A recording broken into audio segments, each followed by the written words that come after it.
Okay, so it's October, and it has been for, I think, 10 days now. What is October? Why is October significant in the cattle industry? Well, it's National Dead Calf Month. Woo! Everybody celebrate. Yay! No, not something to celebrate. Yeah, I mean, you can look that up. It is National Dead Calf Month.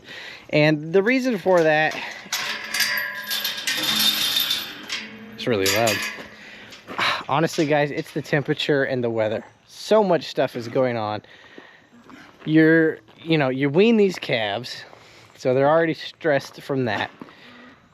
It's the weather's, like this morning it was, I think, 46 degrees here this morning. And last night, like before it started getting cool, I believe it was 80 degrees, something like that. So a huge fluctuation in temperatures, right? And that's happening daily.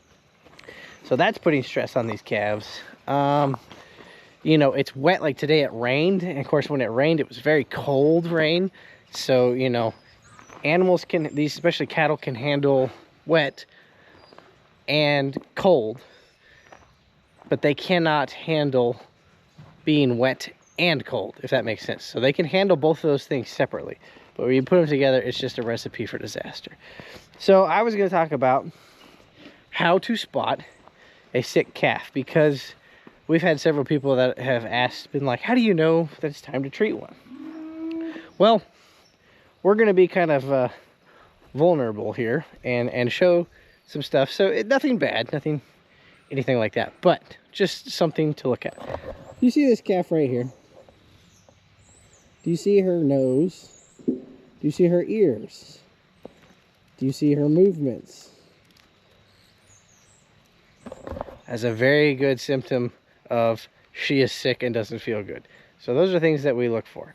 That happens to be one that has been treated several times. She is not handling things very well at all. We've had several like her in the past.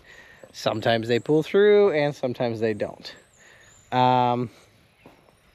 Another thing to look for, the very first sign, the very first thing you need to look for, especially if you're feeding, and because these are weaned calves, they will not come to feed.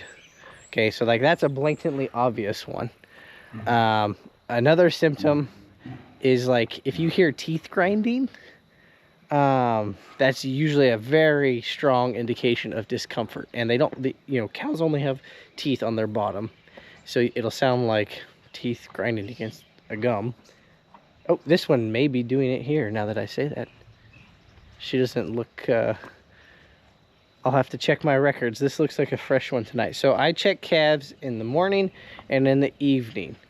And I doctor them according to those checks. If I happen to be home in the middle of the day and I walk around and check something, if I see it, I will treat it then.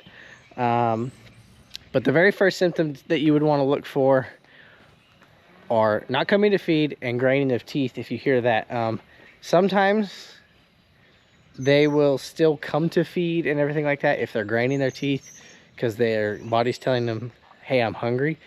So those are just some things to look for. Droopy ears, watch the nose, obviously listen for coughing. This time of year though, everything's kind of coughing, so it's kind of hard to tell. The next follow-up to that would be, well, how do I treat it? Well, most of the time, this time of year especially, it's going to be upper respiratory. So again, I am not a veterinarian, so consult your veterinarian and ask them what, drugs you should be administering. Another good thing to do is to ask other people in your area what's working for them, because what's working in North Kansas probably won't work in central Missouri. Well, and it might, but the weather's going to be different, the cattle are going to be different, the environment's going to be different, so on and so forth. So like I said, upper respiratory, there's several good drugs that are out and available for that. And again, I'm not going to give you any advice on that. Please don't just shoot it with something random that you happen to have. Like, do your research. And I see lots of guys, and there's nothing, that's what it was invented for, Jackson. They'll shoot him with a dart gun, Draxxin's a great drug. There's also Draxxin KP, which has other stuff in it. We have a protocol here that is on our first pull. We give Baytril and Exceed, and of course everything gets Banamine. If we have to pull it again, from then on out, we use Nuflor and Banamine. You can use Resflor Gold, which is just Nuflor and Banamine combined. After that, like I said, just every few days, if we still having to pull her, they just keep getting Nuflor. We haven't really found anything that works better for a, you know, past the second time. Usually, if we have to pull them and give them Nuflor, I would say half of them respond good and half of them don't. It's just kind of a crapshoot. So another good thing to do for your animals if you are weaning, especially these high stress calves, vaccinate your animals. That's gonna really help with herd immunity and keep them from getting sicknesses, because there is so many. I mean, we vaccinate for everything that we can because these are sale barn calves, and you know, who knows what they're bringing here. So if there's a vaccination for it, we're giving it. Again, consult with your veterinarian and your reps. Consult the vaccination reps and see what's offered. Another thing you need to do is deworm them. A lot of people overlook that step, and if they're full of worms, they're not going to respond well. You know, those parasites are eating up their insides, absorbing stuff, all that good stuff. So they're not going to respond as well to, you know, your vaccinations and your treatments. Another thing would be mineral.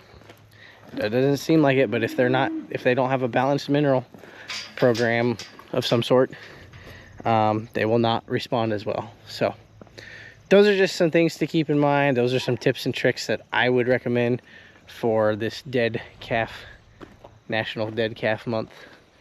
If you're currently going through this, God be with you, because it's, everybody I've talked to is just, you know, treating several a day. For the most part, both of these groups are very healthy. But I'm watching them like a hawk, and the first symptom, if there's one that's not coming to feed, I'm like looking at it and getting it up there. Again, I've got facilities right here. That's why we keep these ones where we do, where I can shut the gate, lock them in here, and pull one off. Here in a couple weeks, when we cook them out on pasture, you know, I'll have to, they're going to be out there, so they will be getting doctored off a horse. That's not that big a deal, but it is another step. But we've got a lot of grass, and we got to get them there. So that's why the pen rider, it's a very important job. So thanks for watching. If you guys have any tips or tricks to help people mitigate Dead Calf Month, post them in the comments and let us all know. How do we keep these things alive?